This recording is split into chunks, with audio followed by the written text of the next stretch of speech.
हमारे साथ इस वक्त जुड़ रहे हैं राजेश रोकड़े साहब, जो कि चेयरमैन हैं all India James and jewellery domestic council. क्या बहुत स्वागत है आज की इस खास चर्चा में। राजेश रोकड़े जी, आप बताइए सर कि गोल्ड निगेटिव खबरों पे बिल्कुल रिएक्ट नहीं कर रहा है। कल दो खबर आई, एक खबर आई कि यूएस ने फिर से टैरिफ बढ़ाया है चीन के ऊपर 245%।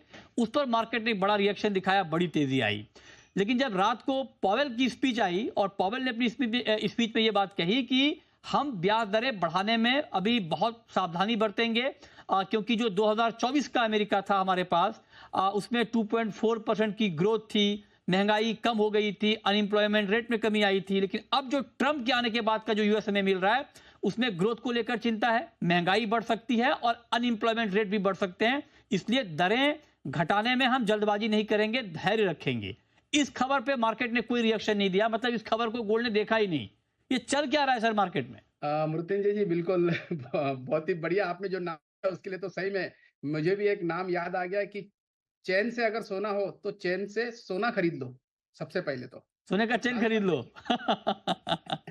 है ना? क्योंकि अभी जो नए रिकॉर्ड बनते जा रहे हैं डेली हाँ। उसमें तो यही लग रहा है कि चैन की नींद अगर चाहिए तो सोना खरीदते रहो तो शायद चैन की नींद आएगी। हम्म। और जैसे कि मेहता जी ने अभी कहा है कि तेजी मंदी का कोई इसमें सिनारियो नहीं, लेकिन जब ट्रेडर बैठता है तो ऑलवेज उसने तेजी में ही रहना चाहिए। गोल्ड ने जो अभी तक के जो रिटर्न्स दिए वो तेजी में ही दिए है, जितने की मंदी में नहीं दिए। आप एक छोटा सा मैं दो तीन बातें तो आपने ही बता दी कि क्या कारण है। वो कारणों पे मैं जाता नहीं हूँ कि क्यों गोल्ड रेट बढ़ रहे। सबको ही पता है कि ये कहीं ना कहीं ट्रेड वार जो चल रहा है वो वर्ल्ड वार बन गया एक तरह से देखा जाए, तो इस वजह से ये इफेक्ट आ रहा है। डी डॉलराइजेशन हो रहा है, ये सबको पता है। और जिस तरीके से फेडरल के रेट भी फिर से एक बार कट होने के कहीं ना कहीं अंदाजा दिख रहा है, तो ये भी एक कारण है।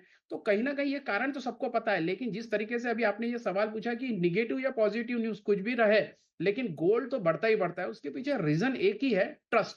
क्योंकि जब कभी भी कोई भी पॉलिसी आती है या ट्रेड वार के चक्कर में कोई टैरिफ आता है, तो कहीं ना कहीं दो हाथियों के बीच में एक दूसरे का ट्रस्ट पूरी तरह से खत्म हो गया है। अगर वो कुछ भी बोलते हैं तो बाकी के जो लोग हैं उस पर ट्रस्ट नहीं कर पा रहे कि पता नहीं आज ये बोला है कल क्या बोलेंगे। इस वजह से सभी को एकमात्र एक चीज दिखती है जो कि सेफ हेवन है, वो गोल्ड है।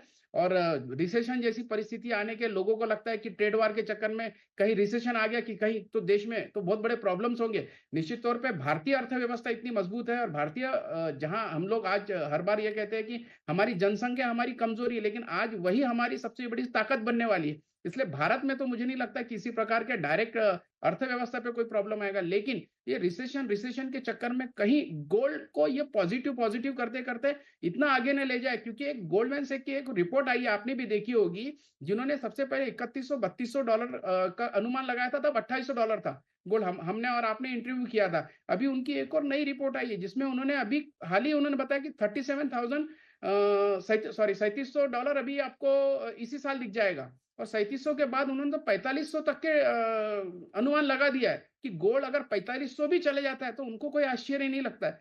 तो कहीं ना कहीं ये गोल्ड को इस तेजी से लेके जा रहा है। मुझे लगता है कि आने वाले दिनों में जिस तरीके से एनालिसिस बता रहे हैं, जिस तरीके से सीनियरों बनते जा रहा है, गोल्ड अभी भी बहुत ज्यादा बुलिश है। और एक खास बात आप देखिए, जब डॉलर, अभी थोड़ी देर पहले आपने $2000 की बात कही, तो जब $2000 था या $1000 था तब भी 10% की तेजी मंदी होती थी। लेकिन जब $1000 था तो 10% की तेजी मंदी $100 होता था। 2000 हुआ तो 100 में 10% की तेजी मंदी $200 हो गया। अब 3300 हो गया तो $300 प्लस और माइनस, ये एक बड़ा फिगर बनते जा रहा है। इस वजह से मार्केट पूरी तरह से हल गया है।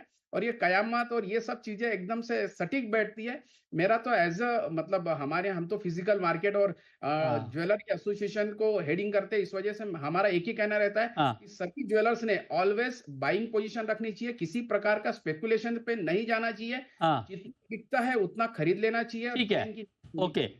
राइट, तो आप कह रहे हैं कि मतलब गोल्ड में जो हो रहा है वो फंडामेंटल के अकॉर्डिंग हो रहा है। आपको लगता है कि हाँ, वॉल्यूम टर्म में गिरावट आ रही है गोल्ड की डिमांड में, रोकड़े जी? बिल्कुल, मेहता जी के बातों से पूरी तरह से सहमत नहीं हूँ। कुछ-कुछ बातों में सहमत हूँ, लेकिन ज़्यादातर बातों से सहमत इसलिए नहीं हूँ क्योंकि मैं खुद एक रिटेलर हूँ और रिटेल मार्केट को मैं एकदम बहुत ही अच्छी तरीके से जानता हूँ। मैं आपको 1-2 चीज़ें आपके सामने रखता हूँ। आप देखिए, रिटेल मार्केट में जिन लोगों ने अभी बजट बनाया था 10 लाख का, उल्टा उन्होंने, कुछ लोगों ने तो 12 लाख का कर दिया है। उनको ये पता है कि बाकी के खर्चे मैं दूसरी जगह बचा सकता हूँ, लेकिन अगर गोल्ड का खर्चा या गोल्ड में अगर इन्वेस्ट करता हूँ, तो वो कल का उनका सुनहरा भविष्य अच्छा होगा। मेहता जी ने एक और बात कही कि हमारा लास्ट मंथ का और उसके पिछले मंथ का 2 महीने का फिगर इंपोर्ट में कम है, लेकिन उतना भी सही है कि इंपोर्ट होते ही माल बिकता नहीं है। रिटेल मार्केट में अवेलेबल माल है।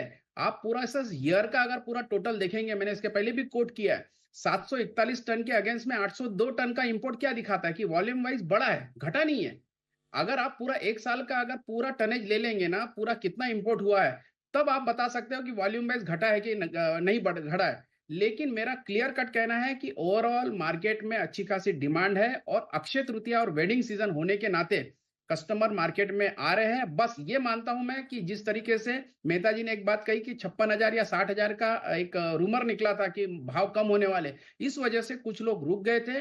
वो अभी उनको पता ठीक पड़ है, गया कि मतलब मेहता जी, रोकड़े जी आपकी बात से सहमत नहीं है। वो कह रहे हैं कि आप गलत कह रहे हैं, डिमांड में कोई कमी नहीं है।